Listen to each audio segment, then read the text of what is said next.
So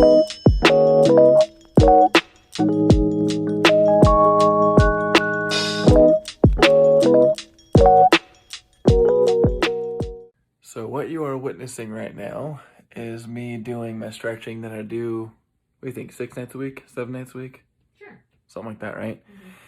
I was at a leader meeting at my church, and I got to talking about health and mobility with a couple people at my table. And like a lot of people, they were like, oh, I just dealing with this pain, and there's basically saying there's nothing they can do about it.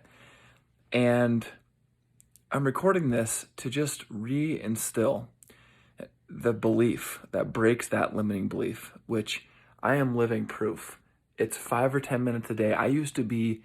When I say I used to be the world's tightest person, like this stretch would be impossible. It was impossible. I had to stretch for 10 minutes just to get into a squat position.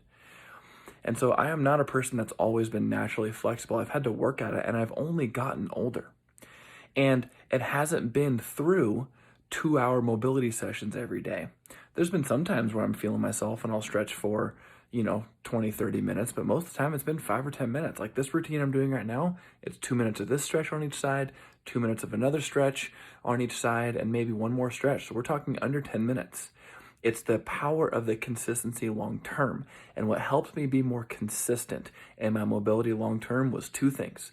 Number 1, committing to 5 to 10 minutes a day and knowing that's all it takes. And number 2, finding a time of day that helped me be more consistent, because that's the last point I want to share.